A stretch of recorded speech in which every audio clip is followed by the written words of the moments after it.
Leide Souza, em seu TCC do curso de Rádio e TV da Escola Com Rádio do Brasil, fez um documentário sobre a descaracterização do patrimônio histórico de Teresina. O doc trouxe à tona um dos temas que estava silenciado pela mídia.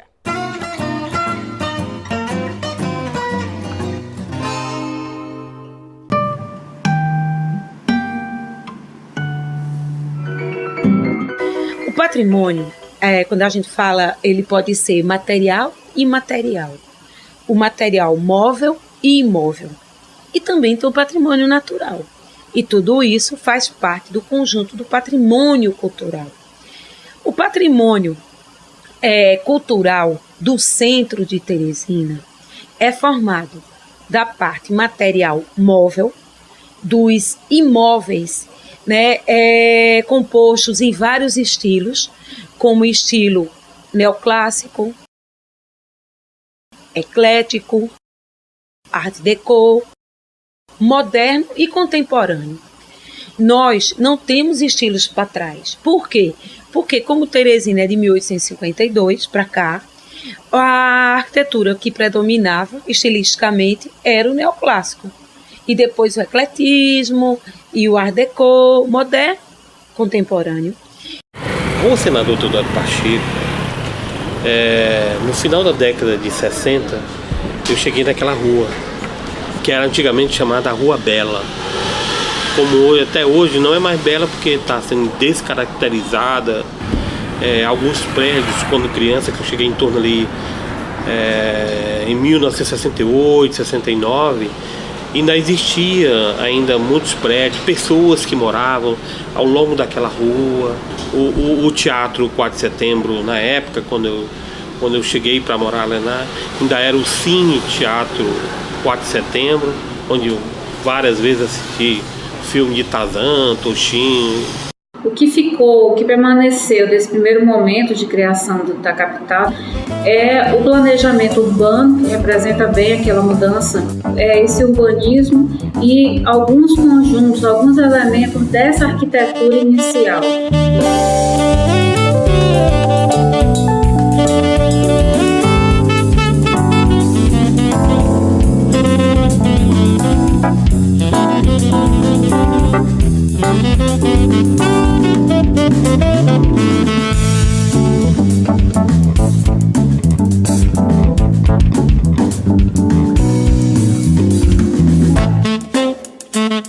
Então, dentro desse centro histórico, que era a cidade, que hoje é um bairro, nós temos núcleos, nós temos áreas que permaneceram e outras que já foram bastante caracterizadas, mas que mantêm um elo de ligação entre elas por esse urbanismo.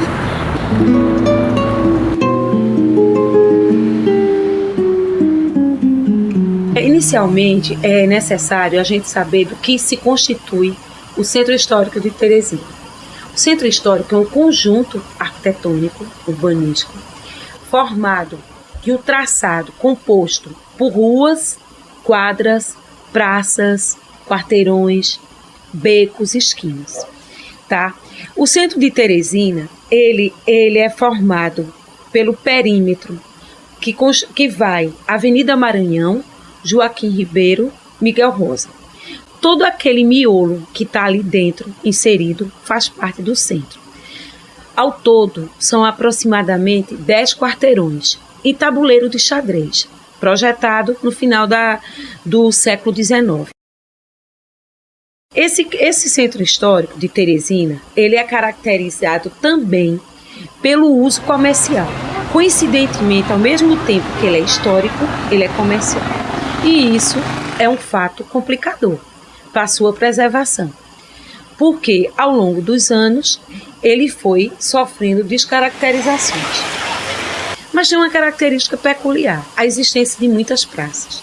Ao total, são 14 praças, entre grandes, pequenas e médias, que fazem parte desse centro histórico. E isso é um diferencial até em nível nacional, porque a maior parte dos centros históricos não tem praças dentro deles, ao contrário do nosso de Teresina. E essas praças são frondosas, possuem angico, oitizeiros, carnaúbas. Então, são praças ricas que também devem ser preservadas enquanto espaços construídos e naturais. E o que acontece? As residenciais, as tipologias residenciais foram as mais sofridas. Foram as que o patrimônio sofreu maior perda. Por quê? Eram casas, moradas inteiras, moradas em meias, algumas casas ecléticas, muito ricas, casas modernas. E essas casas, elas foram, como elas não tinham um significado maior para o coletivo, para a memória coletiva, elas não eram bens institucionais, mas eram bens privados de famílias, elas foram sendo o quê? Descaracterizadas, demolidas, e a gente tem hoje uma realidade triste, no século XXI, em 2014 que estamos, mais de 250 casas demolidas no Centro Histórico de Teresina. Então, a tipologia residencial, seja ela eclética, neoclássica, art déco, moderna, 250 exemplares foram demolidos e deram lugar a estacionamentos, principalmente a estacionamentos.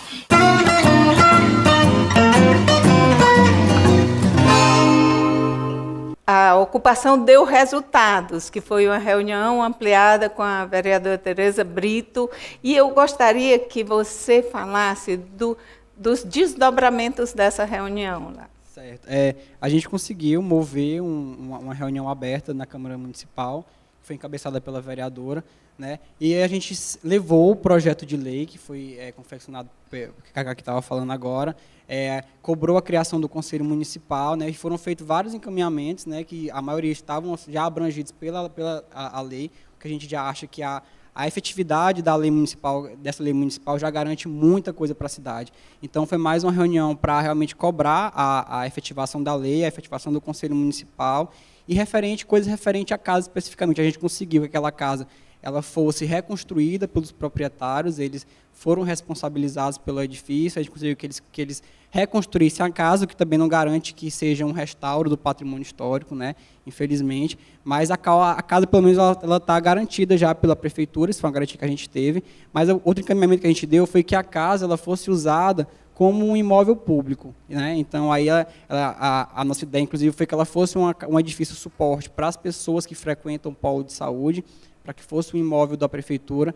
E, no mais, foi toda a repercussão que o movimento conseguiu de gerar realmente o principal, acho que foi gerar a reflexão da sociedade, né? Todo mundo parou para pensar um pouco, né? E todo mundo, acho que conseguiu mudar um pouco o olhar para a cidade, né? De observar mais o nosso patrimônio, de ter um olhar diferenciado.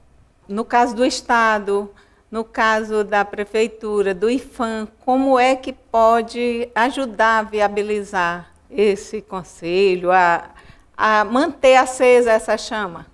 Só voltando um pouco aí a questão da casa que virou um ícone da luta pela preservação, que é a Casa Madalena, né?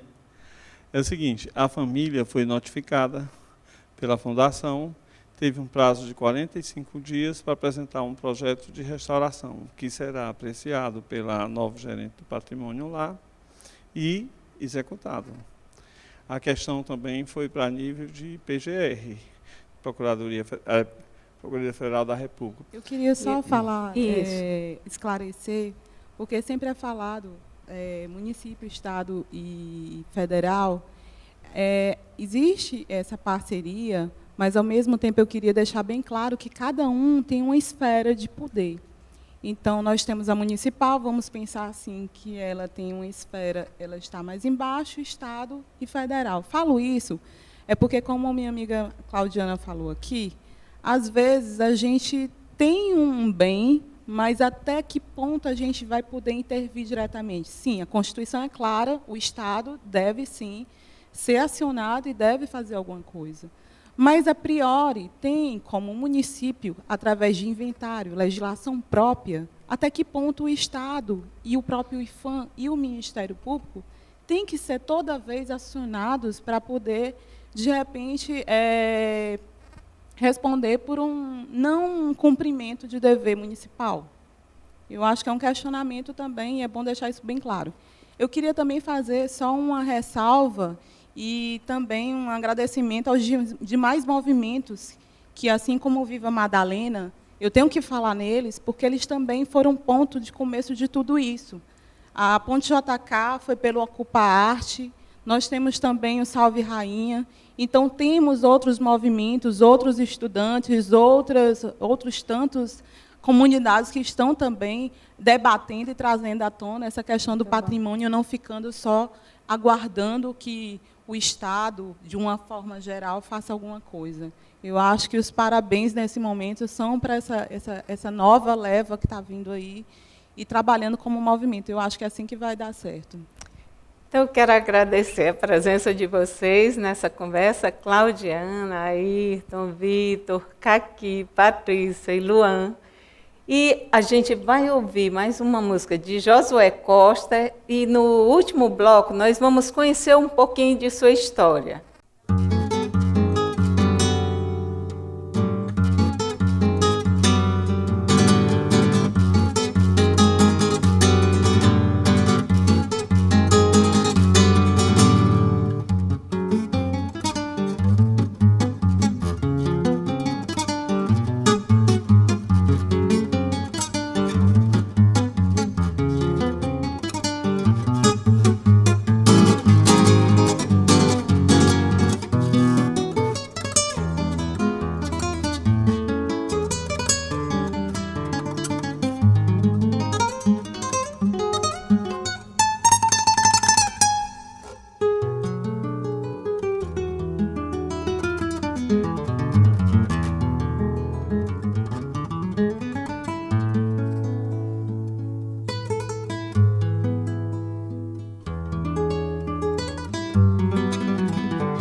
Sob outro olhar, oferecimento BIT Audiovisual, desenvolvendo vídeos criativos.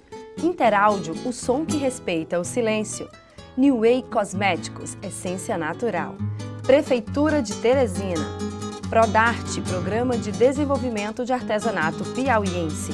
Simples Informática, gestão de qualidade é com a Simples Informática. AIC Assessoria e Promoções Culturais.